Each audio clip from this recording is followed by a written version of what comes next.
Hi, everybody. It's Joanne Eisen with Reaching Unlimited. As I posted, I have a special live this week with my best buddy, Kim Richardson, who I adore and love. She is going to be on here, and we're going to talk about a project that she has coming up. And hopefully, some of you are interested in joining this project.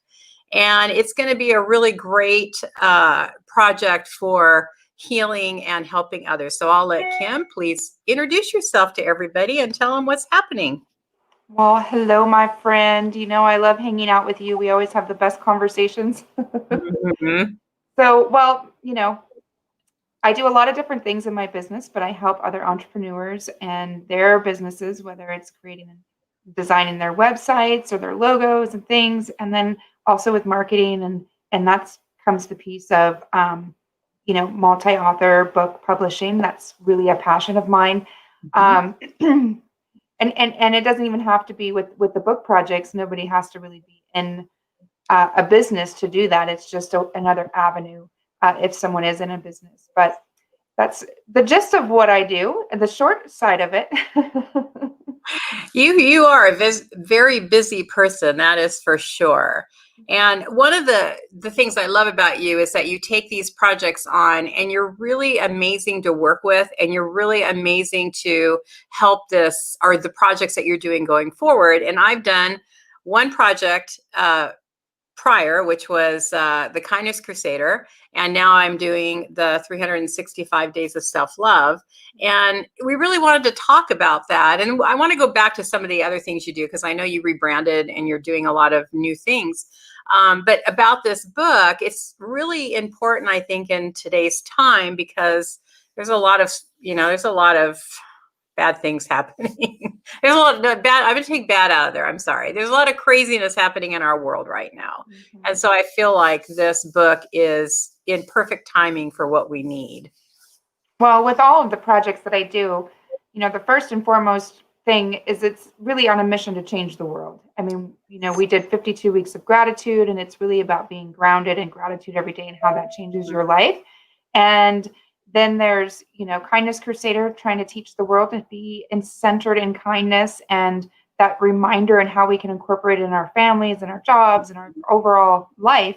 And now we're working on the 365 Days of Self-Love, because the reality is, what I've learned over the years is, I started off with this mission 10 years ago saying, okay, I've got to change this world. And it's happening. I think, it's a trickle effect of things that happen around people around you one by one. But what I've learned in this journey is that it starts within yourself.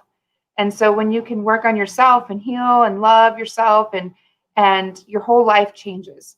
And so that's where it's like, okay, this next book, I think, is going to be phenomenal, because it's going to help one person at a time. And that trickle effect, you become a higher vibration, and it affects everyone around you. Exactly. And then it affects the next person and the next person. And then, that's how we change the world. So I'm really excited about this one. So why did you pick, because you've done other books, and they all have a theme and a meaning, and it's really important, the direction that you were going in these books and what you wanted to do in I think the collective. Why did you pick 365 Days of Self-Love this time? Well, we teach what we need to learn. I mean, it's an ever evolving thing. You never get to the point where you're just like, okay, I am 100% loving myself all the time. We're human. There's things that set us back in life, and we forget to put ourselves in the first place. And, over the years of my coaching, a lot of my clients would come to me, and what we always found out was, what ways are you not loving yourself enough? Mm-hmm. And when you start changing that direction, that's when the direction of your life changes. And, with the 365 Days of Self-Love, it's really going to be great for the reader experience, because it'll be short, easy, quick exercises that we can do every single day, something that's mindful, that puts us in the spirit of self-love. And when we do this over and over and over, it just becomes who we are. And so that's kind of, the purpose of all of that is so it just becomes part of who you are. I mean, the more you practice, just like gratitude, the more you practice it regularly, you don't even realize it's a practice anymore. And self-love is no different. And that's important. And gratitude really feeds right into self-love, because when we're having a grateful, I think, attitude and a grateful heart about things that are happening and going on in our lives, then that also brings us that compassion and self-love for ourselves, which is a great combination of the two, I think. Well, I think for sure now, like you said, it's kind of crazy times. Mm-hmm. Excuse me. And when we can get grounded in Mm-hmm. gratitude and when we can get grounded in love, um, it really changes your energy Mm-hmm. so that you're not taking on all that external stuff that's happening or turmoil or stressors or things like that. And, I always say I live in a world of rainbows and unicorns. And sometimes, there's been a lot of times this year where I've slipped away from that. I haven't seen all the rainbows and unicorns. And I've had to get grounded. And the ways that I do that is get grounded back in gratitude and look for the good that is happening in my life. Look for the ways that I'm, lacking in loving myself. Okay, this is why my vibration isn't, high, and why I'm absorbing all of the external things. And I found that during this time, just in general, because of the energy that's going on. And so one of the things that I've done which has really helped me, is making sure I'm just turning everything off, everything. It's Mm-hmm. just having, because we're so bombarded of, all the different devices that we have and all the different ways that information can get to us, and it gets overwhelming. And so one of the things that I've noticed through this whole experience that we're going through, and I didn't want to be in the fray of it, I just turned things off. And to sit in the quiet and just be with yourself is a great thing to do right now. Mm-hmm. Absolutely. I turned off the news a long time ago. I'm very limited when it comes to Facebook and, other social media. I'm not really active on other ones anyway, but because I was going down the rabbit hole too and looking, and then it changes your energy and the vibration of your whole space. It's no Yeah. longer peaceful, and Mm-hmm. it's like, okay, how can I change that? You're right. Turn it off. Just turn it off. Yeah, I was doing the same thing where I was just going in to get the tidbits, like the little information I could here and there, because I didn't want to be bombarded with all the shenanigans that's going on. And even that was getting to be too much. So I just decided, all gone, just not even be a part of it. Let myself rejuvenate. What do you think, as you've done your work, as you've done a lot of coaching for a long time, what is one of the most, I think, important things of self-love that people should know about or think about? Well, there's a lot of aspects and things, and to me, when something's not working in Mm-hmm. your life, I think Mm-hmm. it's important to look at all the aspects and saying, what ways am I not loving myself? It Mm-hmm. could be, am I putting myself first? And that's hard, especially for Yeah. women, because, well, and in men too, because men feel like they have to be the provider, women have to be the caretakers. I mean, this is just, and I'm not saying that's your roles or whatever, but that's just in general, right? We take these Mm-hmm. things on, and it becomes overwhelming, and we lose our sense of ourselves. And so if our cup isn't full, how can we help others?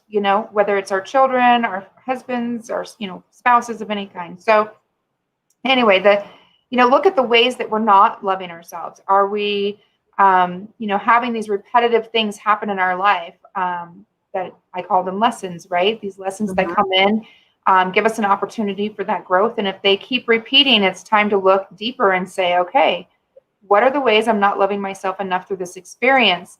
And it could be just honoring where you're at. It could be, are you setting appropriate boundaries in your life, with friends, family, spouses, kids, whatever. Sometimes it's learning to say no. There's all kinds of aspects behind it, but that's, there's always a root of it in self-love. Whenever there's some turmoil or something going on, it's like there's a piece of it somewhere that you're not honoring yourself enough. I have to chuckle with it's hard to say no, because I literally just had a conversation with someone about the difficulties in saying no.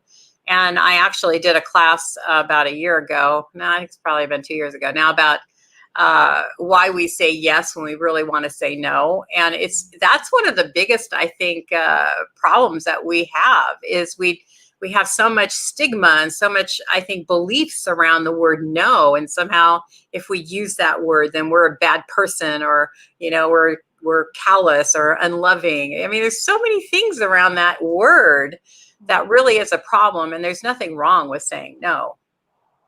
Now, my dear friend Sunny, Dawn Johnston, who's actually writing the foreword for this book, she recently said, and it's not her quote, and we can't remember, and I've actually researched, I can't find it, but I love this quote. It was something to the effect of, it said, if you have to disappoint someone, then don't let it be you. Yes. Right? So, there's so many times we don't want to disappoint anybody ever, right? But the reality is we can't always make everyone 100% happy and then still keep our own cup full. So there are times when you have to make a choice and you say, am I going to disappoint this person or is it disappointing me? Well, if you have to make a choice, don't let it be yourself. Yeah, Susan, you're right. Susan Forte, I don't know if you know, the comments are up at the right-hand corner if you want to see them, but she was saying that her biggest issue was dealing with family, and family tends to be one of our biggest, I think, pulls with the no issue. And it comes back to respecting and honoring yourself. And like you said, if you're recharging yourself, then you're able to give to others more efficiently, and I think with more power.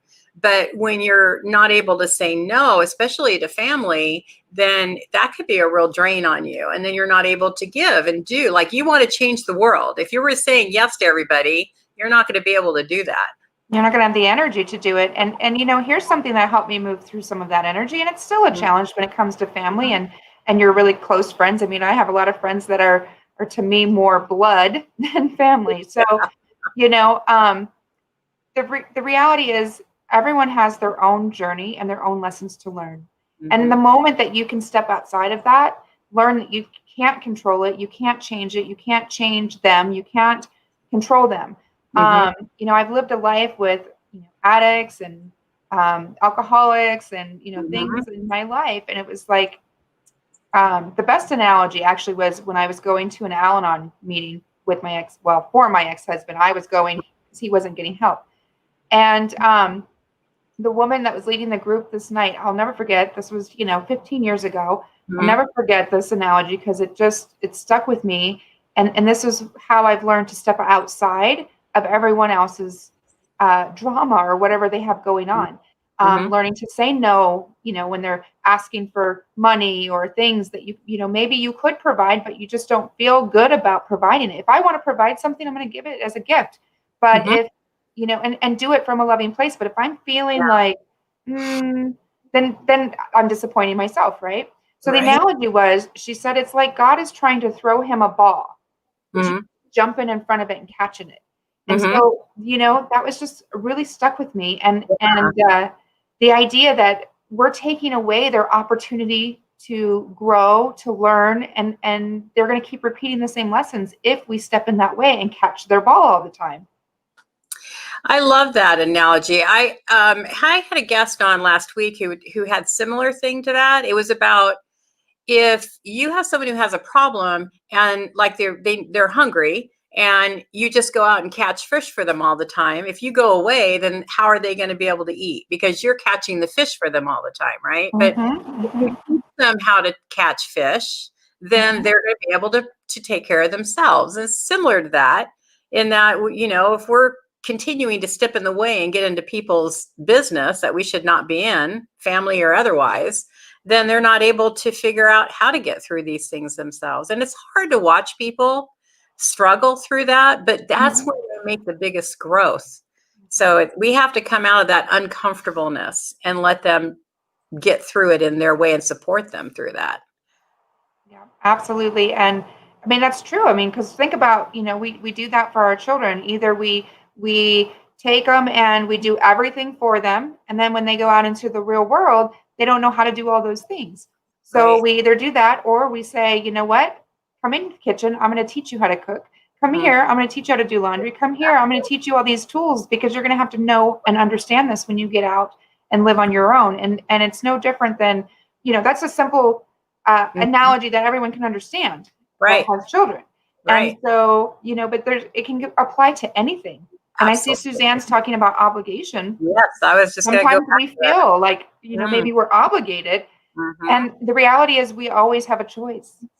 We We do. always have a choice. Obligation, I feel, because I've talked to a lot of people about this particular subject, it's coming from a guilt place when you're obligated. And it's exactly what you're saying, right? If you're doing it out of, when you do something and you feel bad after you do it, then you're doing it from the wrong place. Mhm. Obligation falls into that category because then you're doing it because there's something in you that needed to be healed or that you're making yourself feel better in some way. Where if you're doing something to help somebody out of pure unconditional love and care, then it's free. Like you said, it's free, right? There's no Mhm. attachment to it. And there's nothing If that you expect back in return from that either. if that obligation is weighing you down, I would, Mhm. challenge you to assess that situation and Mhm. see, what other alternatives or things that can make it a win-win so that you don't feel obligated. Right, right. And that's pretty easy to do when you just go inward and see what is my body telling me? How do I feel? Am I restricted? Am I uptight about something or am I feeling bad about it? That's a pretty good indication that you're off track there. And here's a good example of what a lot of us might feel obligation, right?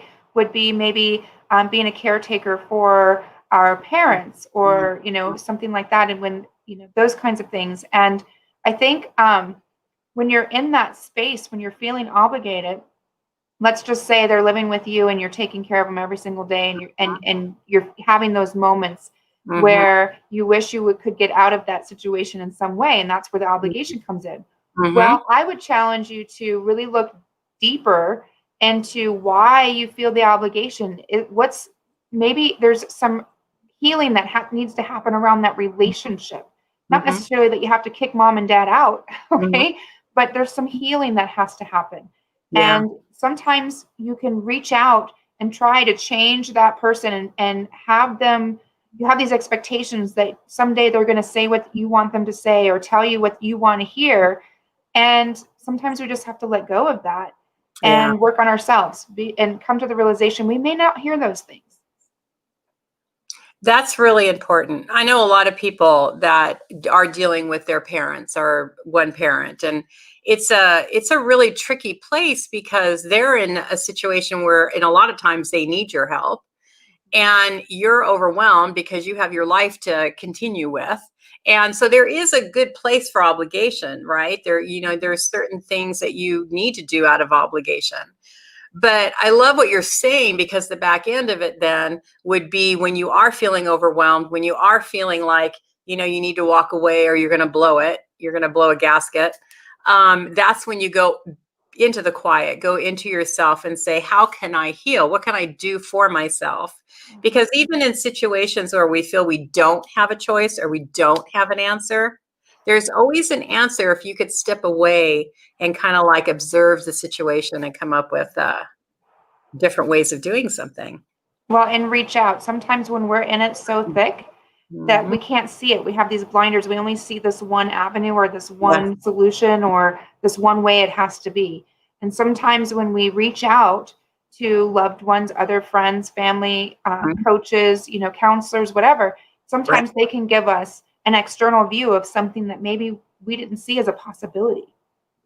And that's a big part of it. When we're in the middle of something and we feel like we have to carry the gauntlet all by ourselves and we're the responsible ones, that's when you can get into trouble and you need to reach out and ask people for help. And there's nothing wrong with doing that, Absolutely. which is big. So, but that brings me to another topic then. We are doing this book, and I can you talk to people about the kind of books that you do, the compilation books, what that means and what that entails? If somebody doesn't know, what is this that you're doing? Why are you doing these books? Can you tell Mhm. people a little bit about it? Well, like I said in the beginning, I kind of do these on the mission. There's always a mission behind whatever kinds of books that I put into the world, Mhm. and it's really to help the world to heal and make it a better place. And Mhm. so when we do these compilation books, one of the things is sometimes some people didn't even realize. I mean, when I first was in my first compilation book, and what Mhm. that means is it's just multi-author book, and so Mhm. it can have any kind of theme. It could be any kind of topic. But when I was in my first one, I had no idea. I didn't even aspire that I was going to be a writer. I was kind of forced into it, and I hated every minute of it. It was the most stressful thing I ever went through. And Really, yeah, and what? we've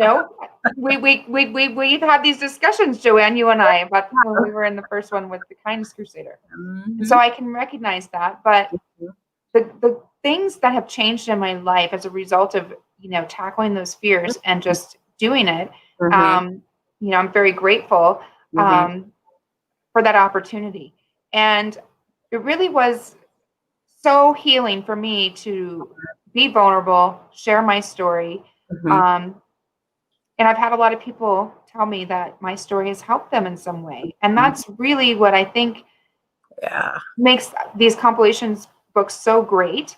because, usually it can usually it's a chapter Mhm. or, it can be each author has a chapter or just a couple pages. In this case, for the next one, it's just daily exercises. Mhm. Um, you know, you have a lot of people that you can reach Mhm. um, with having so many authors in the book. And as the reader experience, it's not like you have this commitment to a whole book because sometimes Mhm. that's hard for people to get through and like read the whole thing. You can take little tidbits at a time that you need to hear, and each voice and energy is going to be different, and you're going to resonate with something in that book. And so it's healing for the reader, it's healing for the author, um, and I just love bringing that kind of energy together. Hi, Sharon. I have to agree 100%. I did do my first ever writing. I never thought I would be a writer either. It wasn't anything that I was interested in doing. I didn't even feel like I had the capabilities really of writing. And it was hard for me. It was hard for me from two sides. One, having the confidence that I could do it. And two, what would I say? And how would it come out? And you were so helpful to me to get through that process because I was in my head.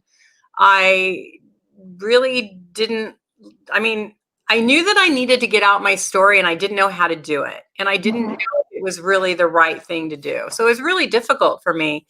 But like you, doing that first book and going through that experience with you has opened up so much more. It was almost like a key that unlocked a part of me that I didn't realize was there. And I actually enjoy writing now. I do a lot more writing. I haven't done anything really publicly, even though I'm kind of starting to want to go that way. But it helped me to have more confidence that I do have a voice. Like I'm doing this, right? And I don't think I have a voice. It's still something, Mhm. but it really helped me to have the confidence and to be able to like I'm doing the next book. And when I did the 365 days of self-love, I didn't go through those same obstacles. I didn't feel like I was stuck and I couldn't really go forward. And you actually got my stories way before they needed to be in, where last time you were like knocking on my door, what are you doing? Where are you? Where I cannot get a hold of you. So it was a totally different change, but having these experiences, I think, really opened you up in a lot of ways. Not only is it you expressing yourself, but getting to know all the other authors and developing these relationships. And if anybody has not been over to the Kindness Crusader Facebook page or the gratitude, what was it, weeks of gratitude? 52 weeks of gratitude. Mhm. I know how many weeks are in a year. Well, this It year it feels like 64. feels like 365 weeks. But it's fun because you have something going on all the time. Like my week is coming up in December, and for the Kindness Crusader book, so it's you get to share with people and you get to experience and go through this with other authors. And the thing you also do is I know you said it, but I want to emphasize this again, that you actually have a publishing company. So if people do want to write a book, then they can get a hold of you for that as well. Well, I don't do solo author books, but I have lots of great referrals for that. Oh, good. Okay. See, I was wrong on that one. Yep. So the reason that we are talking about this for many different reasons, it's not just for this, but if you are thinking about you want to be in a book like this, if you want to share in this experience, then get a hold of Kim, which I will put here, the information, I'm going to post it to connecting about being a part of this book. And talk with Kim about it, because it's really a lot of fun. The deadline is going to be closing soon. Do you want to talk a little about that? Yeah, so the doors are closing soon. Anybody that wants to go on, come and join us for this. Click the link there that Joanne posted there. You will find the answers, I promise you, to just about all of your questions on that page.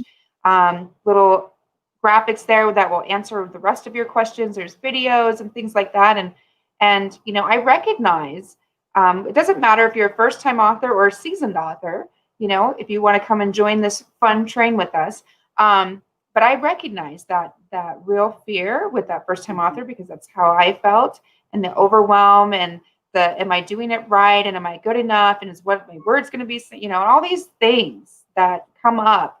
And I really work hard to try to eliminate all the obstacles that everyone has.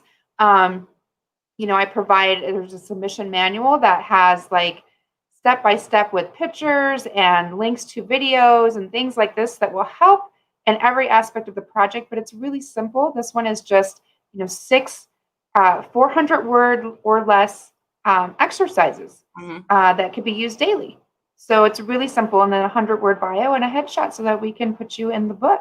There's nothing like that feeling when you get to hold the book in your hands and you get to see your name in that print and see your picture in the book. I actually just in my Facebook memories, actually today came up holding my first book that I was in, Living Your Purpose, when I got that box, and I was like, hey, it's here, and I remember that feeling all over again.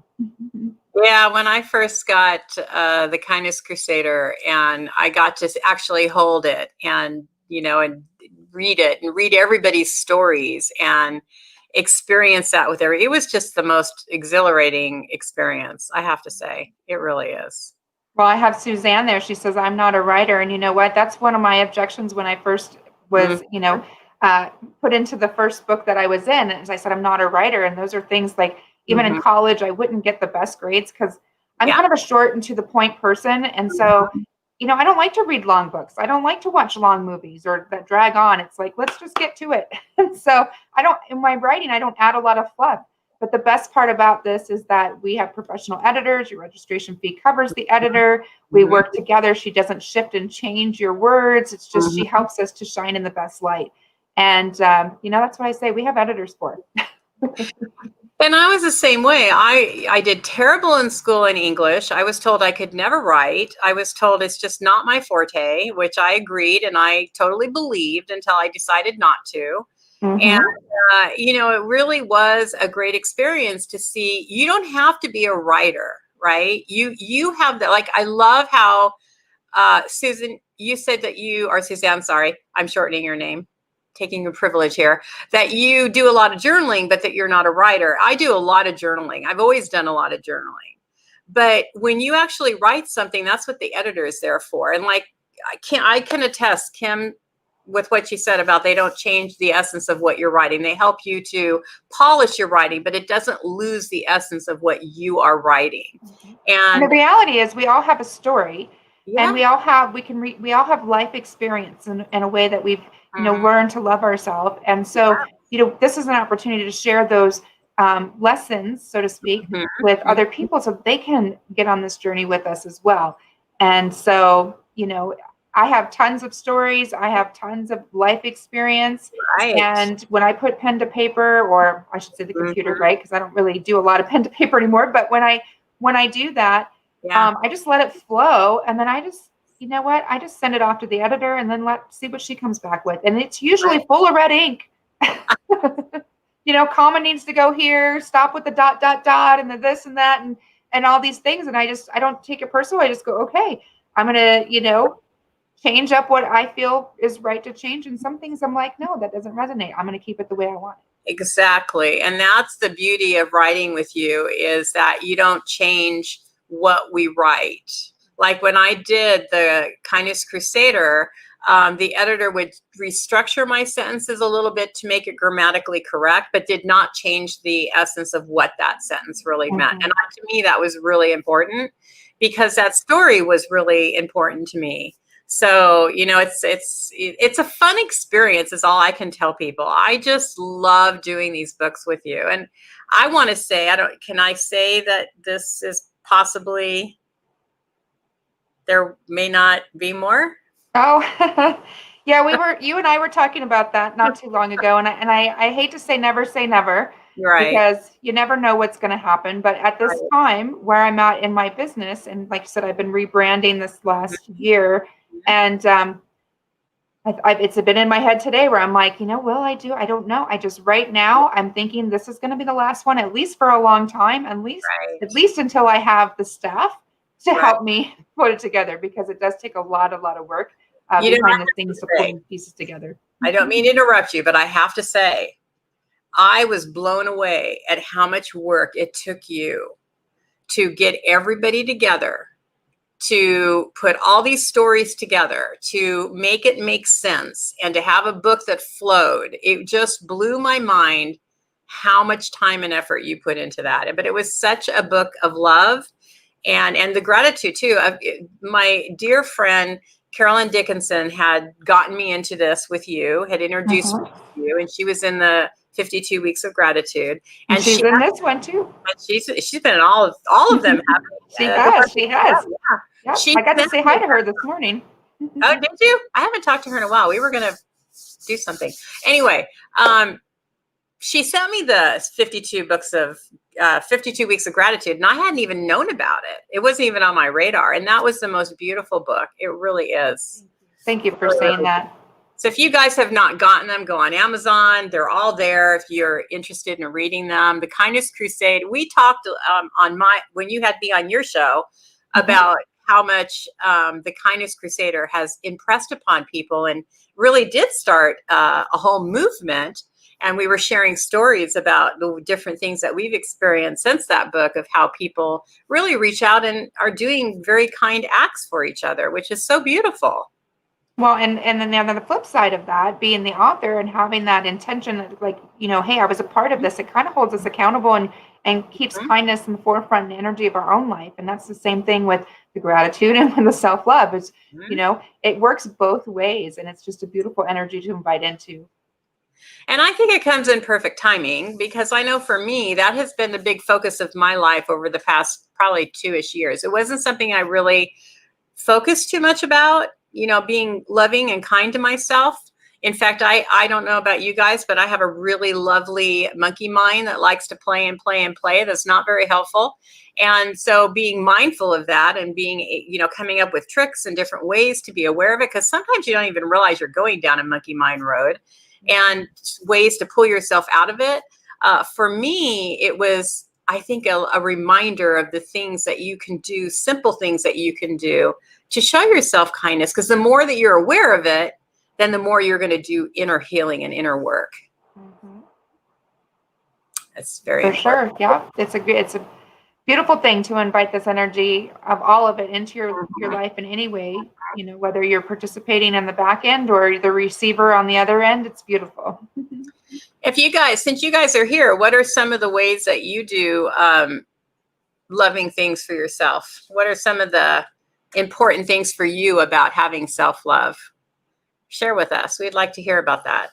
Well, Um, while they're waiting for that, I mean, I'm just, like I said earlier, a lot of things that I had to really learn, mhm, like in my previous life with alcoholics and addicts. And it's like I kept mhm, attracting these people in my life. And mhm, even when, and those relationships were gone, and I was working on healing it. And where I moved, my neighbor was also an alcoholic and an addict, both. And she was an older lady, just really, sweet lady. But she was just such a burden on me every single day. And because it was hurting my heart to not be able to do more for her constantly. mhm, And anyway, throughout that, it was like, why am I still experiencing this? Why are these people still coming into my life? And I want to help and I love everyone. But at the same time, I had to learn to set those boundaries. Because remember that ball, I kept trying to catch the mhm, ball. So every time she would call the emergency, 911 in the middle of the night, and I would run over to stay with her dog in the night. And things just became really affecting my life in such a mhm. way that I had to finally say to her, listen, I love you, and I will be here for you, but I promise what you're doing is hurting you. And guess what? It's hurting me too. So I'm Yeah. going to let you do what you're going to do. And when you're ready to stop doing that, I'm going to be here. But until then, I can't help you. You know, boundaries was huge for me in my life, huge in so many ways. And then, you know what? Somehow everything works out. She didn't get the help that she needed, unfortunately. Mm. But as far as, you know, she ended up selling that house and moving. A whole chain of things happened in her life. It wasn't a result of anything from me, but she ended up moving away. And it was like, once I set that boundary, that lesson was over for me, in the sense that she moved away, and now I have, you know, nice family next door, things like that. So, and I love her, but I'm not kidding you. When, I mean, it was knocking on my door all day long, every day, you know, screaming, yelling out. I mean, it was a lot. It was a lot. And you felt it. You felt it in your mind. You felt it in your body. I'm sure you felt it in your life, and not being able to accomplish what you needed to accomplish. It was just, when you feel that strain, then that's an important tap on your shoulder. You know, you need to wake up to it. I love what you said. Shopping. It made me laugh. Suzanne said she loves to go shopping, and you are shopping for my favorite crystals and gems and things like that. Those are great. But for me, I feel like for me, it was having self-respect for myself. It was something I felt like I wasn't important enough. Everybody else was way more important than I was. And I really didn't have anything to give. Hence is why I started this show, was almost just like oh, I'm going to show you guys all up kind of go speak whatever I wanted to speak, and nobody's going to stop me because it's my show. And in retrospect, it's really done a lot of healing for me, because I've been able to talk to so many people about so many different things and share with people about how to look at things differently. So it's important for you to understand what your weaknesses are and be able to come up with ways to find different ways of dealing with it, or how to heal inside, you know, and what to do to help yourself to come out of that. Well, I am quite sure that there isn't a single person that's watching this that hasn't at one time in their life, or many times in their life, felt like they just weren't enough. They Yeah. weren't, you know, doing enough. They weren't good enough, all these kinds of things. You know, I know I have. And that's part of the journey, is learning to love yourself, and that you are enough. And sometimes it's, you do your best that you can every single day. And sometimes that looks different every day. I mean, if I'm moving through grief, if I've, you know, my best is going to be different than when I'm not moving through it. Right. So it's a learning to be gentle and caring with ourselves as well. And I also feel like it's remembering and knowing that you're never going to get to the end, because we're humans. We're always going to have flaws as a human. And I don't really think it's the word flaw is the right word, but we're always going to be learning and finding ways that we could grow and become better and stronger and overcome. And if we can understand that, and if we can embrace that knowledge, instead of thinking I'm going to get to here and then I'm going to be happy. If I get to here, then I'm going to be happy. And you never get to there, because you're always going to have another something that's going to come up. And so it's really, if you're not doing what's important inward, then you're not really going to be able to love yourself. And then by not doing that, then you're not going to be able to love the people around you either. And be open to receiving love. Exactly. I'm still sometimes we block it, right? We don't even realize it. I'm still working on that one. I'm like, I love my life. It's quiet and peaceful and nobody's around me. And I mean, I have my family, I've, you know, people around me, but I live alone. I don't have to deal with all, you know, a bunch of stuff. But that's not really what we're here as human beings to do. It's interacting. Because in interacting, we're learning. We're learning about what we like, what we don't like, who we are, how we react to things. I mean, we learn from each other. Well, I'm sure a lot of people have heard the saying, you know, there's people that come into our life for a reason, a season, or a lifetime. And not everybody falls into all of those categories, right? So sometimes we have people that are there to teach us the lesson, the reason, right? So what's the reason you're here? Is the hardest hardships that we go through, right? Are those people that are there for the reason. And then you have ones that are here for a season. You know what? It just came in, it flowed, it was good, and then they just kind of disappear. And then you have that lifetime person or two or three. There's usually not very many that are the lifetime people that really, I think, I have found that as I've grown and healed a lot of things in my life, and I'm not the same person I was 20 years ago, right? Mm-hmm. And some of those friendships, because my vibration is raising, and Mm-hmm. those friendships sometimes they don't raise with you, so they kind of fall off. The Mm-hmm. lifetime people are the ones that somehow you raise together. Yeah. My dear friend Nikki, we've been friends since I was 15, and it was really interesting because we just had this conversation. Actually, she was in the gratitude book, and we talked about it during that time, Mm-hmm. really deep. And so she moved to Texas, and her girls are like my girls, my nieces, and and I miss them terribly. And I would see them every now and then, but it wasn't like every day. And there was a point where I was living with them. I mean, I was really involved, so it was really heartbroken when they were away from me. Yeah. And then life gets in the way, right? We're busy, we're working, kids, husbands, whatever's happening, life gets in the way. We wouldn't connect as much. And I wouldn't say we drifted apart, but we didn't connect. And when we did connect, it was so powerful because we were talking about all these spiritual experiences, all this healing that we've had, and that vibration. We were moving this way, but we weren't together.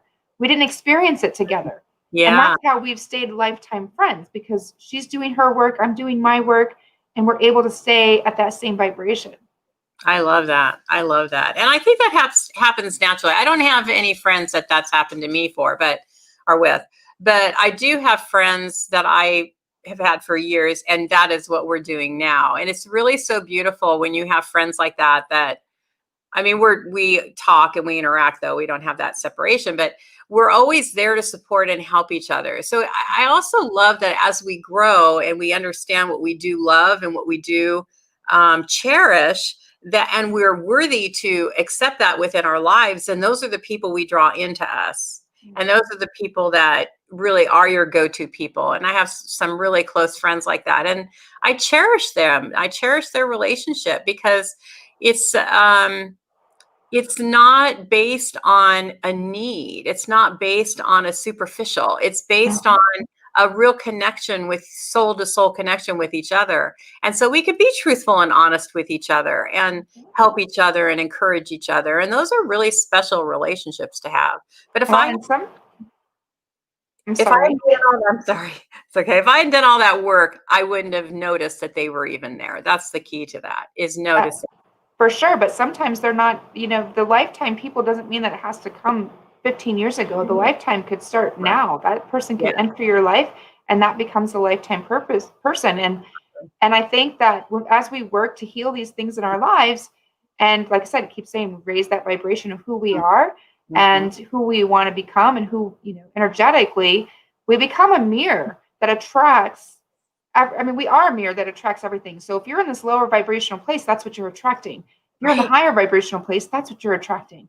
Exactly. And so, and the ones that are, it's like positive, negative energy, right? So the ones that are not raising in that same energy as you are, they're going to fall off.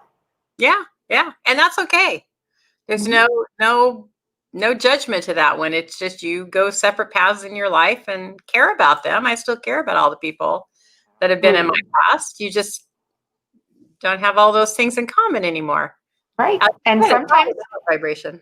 Well, sometimes that door closes for a reason. How many times do we go banging on that door saying, "I need to open this. This isn't what I had planned. This isn't this is change that I don't like." All these things. Why? What is it about me? What did I do? What did I say? I mean, all these things, right? Am I enough? Quit banging on the door. Just let it close. Find the other door that's open for you. That's right. Because there's a lot of doors there that we can go through. So it's about picking the ones that you want to pick. That's really another tool, another thing to think about when it comes to self-love. Don't pick the things that you know are going to be hard. Don't pick the things that you feel that there's friction to or issues to. Do the things that really bring you joy. Even if it's something, I mean, we pick things too that are in that category that are not always fun and easy, but we know that it's for the right reason and we're doing it for the right reason. And that's what's important. Mm-hmm. Now you do other things as well. Talk a little bit about what you're doing because you're a very busy person. Well, like I said in the beginning, I help other entrepreneurs that are either starting or rebranding or changing up their businesses in some way. And it's really this is another kind of mission to change the world because I see a lot of people that have these incredible gifts and they're just haven't been ready to share their gifts with the world. And, I'm like, we need more bright lights shining in this world. We need your gifts to be out there in the world. And so that's really, my mission to help them get that out there. And so, I help overcome all that technical stuff. I handle all of that. So you can be the creator and I can do the tech side. But I help them with their branding services, their websites, their logos and courses and things like that. That tech side, I'm telling you. A lot of the people that I talk to, that's the part that they get the most stuck in. So I want you all to hear that because you don't have to be stuck in that. And I'm with you, especially the people that are in this circle, that are in this world. Well, a lot of people in this world, but you know what I mean? This kind of thinking. They don't tend to really shine their light. They don't really know how to get out there and get their name out there. And I mean, they want to create. They want to do the things that are singing to their hearts and they don't really know how to do the other things. And I know for me, that's been a really big issue for me. And I was in a class one time where I heard this one marketing guy who said, the 6-minute rule, because notoriously the people that I've talked to is like, well, I started my website, but I'm still working on it and I don't really know where to go with it. And, it's like, how long have you been doing that? Well, about 6 months. Or years. Yeah, because you're doubtful about what it is that you want to put out, or you don't know how you want it to look. You're not really sure. And that's the thing that because I had a coach that I worked with and really helped me to be able to solidify the things that I really wanted to do. And that's why having someone like you, especially when it comes to the technology, don't spend your time trying to learn it. It's too well, it can get frustrating, and that's the thing is if it's holding you back, then it's time to move and shift that energy and have someone help you move through it. I just taught a little mastermind. It was 3 days. Each class was about an hour and a half, and it's called Creating Your Captivating Brand. And I'll tell you, it was so beautiful, and I offered it for free. And it was just really teaching other entrepreneurs, like, let's look really deep at how the back end, like, forget the tech stuff. Let's talk about conceptualizing what your brand is and who you are and what your business is and who's your ideal client and all these kinds of things. And what do you do for the logo and what do you do for the website and what do you do for, just making these decisions and trying to make it so it's simple and easy to follow information. So, I will be offering it soon. Again, I don't know. I haven't put it on the calendar just yet, but probably early next year maybe. And, so if anybody's interested, make sure you get on my email list and I can email you. But also if, I have the Small Business Solutions ebook, which is, I forget, but it's like 70 pages long. I mean, it's really packed full of really excellent resources for you and your business with links to, whether you're doing it yourself or whether you're hiring someone to do it. And with the intention just to help everyone really take their business and their brand to the next level. One of the things that you and I talked about, I think it was last week, briefly, was about how you have to keep you in what you do. That's one thing that I learned in the beginning of Reach the Unlimited is I started it out with a friend and an iPhone. I mean, I knew nothing. We didn't know where we were going and what we were doing, and we just were like a hot mess. It was very funny, and they're still on you made this forward steps. That's all it takes. Well, my point though is that as I went forward, I learned some of the things that were important to me or the things that I liked. But then I brought somebody in who said, no, you need to do this and you need to do that and bring this in and do it this way and change that and change this. And I got to the point where it was like, well, where's me? Where is my personality and the things that I really love or the things that are really important to me? And I guess my advice to that is you're going to go through the messiness as you're moving forward. And it's really important to have people that you trust around you who's not going to lead you from yourself, because you always want to have you in whatever it is that you're doing.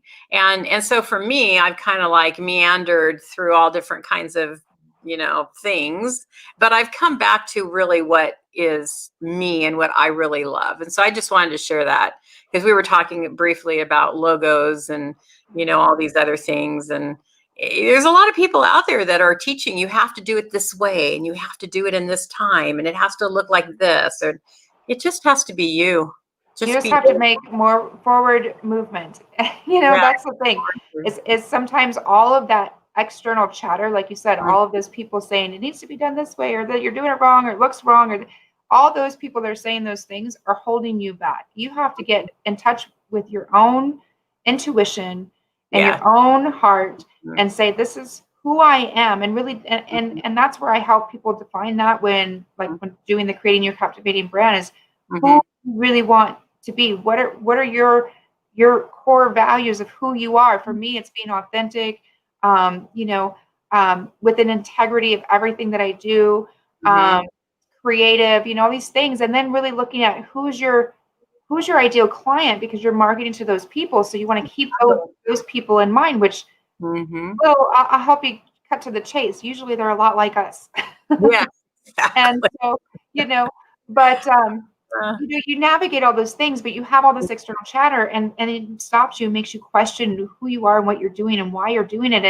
And sometimes we just have to sit back and say, does this feel right for me, what I'm doing and how I'm doing it? Then I'm going to keep doing it. If it doesn't, and you want to try and shift it, then shift it. There's always going to be people that are going to have external chatter. When I'm working with people, I will have my opinion, and ultimately it's your vision and your voice, and I'm going to share it because I'm always a teacher, I'm always a coach, and I might share. But it doesn't mean that I'm taking it away from you. I just want to show you a different perspective, and you're always going to have those people. And I love that everyone happy because it's coming from both of us. That's really the bottom line. I love teaching, and I also love being taught. I'm a learner by heart, and so I listen to what people say. But what I used to do is listen to what people say and think that my opinion didn't matter. And that's the difference, is listening and judging what works and what feels good for you and keeping your authenticity and then implementing what works for you. That's really the bottom line. And what might work for you today might look different tomorrow. I mean, my business looks very different than when I started it. And even in the last year, I've shifted and rebranded and, totally changed it. So, things that I didn't have the knowledge or tools back then, I do now. And so I implement those things as I go. One of the things that I find with entrepreneurs that get really overwhelmed very easy is they think that they need to have all the bells and whistles to start. Yes. And the reality is you just have to start. And it isn't about, Google and are you on Google and can people find you? Because I promise you, if you're in some type, because these are the types of people I usually work with is like spiritual business kind of people. I promise you that not a lot of people are searching that on Google. I mean, if I'm looking for a coach or a Reiki master, I'm probably not doing a Google search. Personally, I'm looking for the relationship. I'm going to find them through somebody else. What's a recommendation? Or, I'm interested in what she just said. I want to get to know her a little more. And so we worry about all these external, SEO and all this stuff. Well, yeah, those can help your business for sure. I'm not saying they're not good tools to have, but you don't have to have them all to get started. And that's the key. It's getting started, because it's building. You're building as you go along. And, some people do just hit it and grow. They just do. And some people, it takes many, many years. So it's a matter of you just being you and getting to where you need to go. Because there's more to this experience than just, I'm going to do something and then win hit the jackpot in that. And it's about your learning and what you're learning and how you're learning as you progress. That's really what this is all about. It's not there's never a failure. I mean, everything that just doesn't work out the way you saw it, it's a great opportunity for you to learn. But I think the biggest advice that I would have for anyone is it's about building your relationships. I mean, do you even need a website? You don't. You could start a free Facebook page and start building relationships with people, get to know people and networking. And so they get to know who you are and what you do. That's how you're building your business, not Yeah, just because you have a fancy website on Google. exactly. Mhm. Exactly. I agree with that 100%. 100%. So let's do a little recap because we've talked about many different We things. just kind of went all over. Yeah. Well, the main focus was the book that's coming out. So I have posted again. If you are at all interested in being a part of this book, then click on that information and it will bring you to the page that you need for everything you want to know. Reach out to Kim if you have a question. We'd love to have you as a part of the family, I would say. And check it out when it comes out. And what would you like to leave with people? What would be your, I think, tidbit? I mean, we've talked about so many things. It's hard to kind of nail it down to one tidbit, but Well, I don't think, want as many as you want. but we've had a lot of little golden nuggets throughout this Mhm. interview, I think. But just because we were just talking about this, but I think that what I keep hearing and Mhm. is just be true to you always, Mhm. and it doesn't matter whether you have a business or you don't have a business, whether you're navigating family or like you were saying earlier, I think Suzanne said obligations, these kinds of things, whatever Yeah. you're navigating, whatever you're moving through in this world is to always be true to you Mhm. and just be yourself because you're Yeah. beautiful. We're all perfectly imperfect. And I love that. I love that. I love that so much. We are definitely beautiful, even in our imperfections. Actually, more beautiful in our imperfections, I would say. Mm-hmm. Well, I hope that this has been helpful for everybody. Again, 365 Days of Self-Love will be coming out probably sometime next year. And if you would like to be an author, then please click on the link. If you would like to check out Kim Richardson, please look her up. She's on Facebook. How can people get a hold of you? Well, my website's the best way to get all the information there. It's Kim Richardson .kim, not .com. And so even the link that, takes you straight to the author page there, but that's my website. And so Okay. they can download sign up and get the ebook. And if you're on my list, you'll know of upcoming, courses or things that I'm doing. And then there's a way to contact me there as well. I'm not on Facebook a whole lot. Like we said in the beginning of this, I try to navigate out of that. I'm really busy with this project and other things behind the scenes that when you're on Facebook, it can take away a lot of time real quick. It does. I agree. I'm hardly ever on. I need to be more on it because I'm not building relationships, but I it's. do a lot of these interviews on my Facebook page. So if someone wants to go find me on Facebook and like the page, but as far as Messenger, it's not a good avenue to reach me because I'm usually my assistant's handling that anyway. And you won't reach me directly. Yeah. Email. Mm-hmm. Email, my website. There's the best ways, easiest, right straight to me. And if you guys can't for some reason get a hold of Kim, which I'm sure you will because it's really easy, just get a hold of me and I can lead you in the right direction as well. So you can always reach out to me. I'm good with that.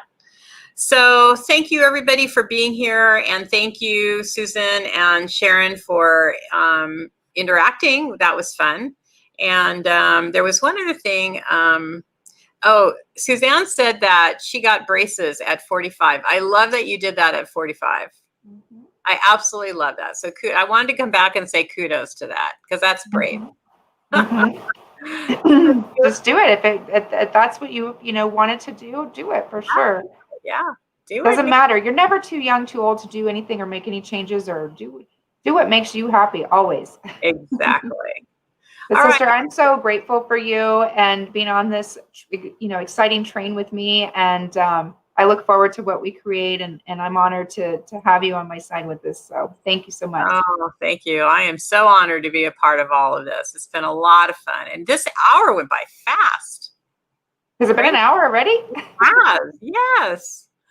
All right, everybody. You all take care and I'll see you on Thursday. All right. Bye.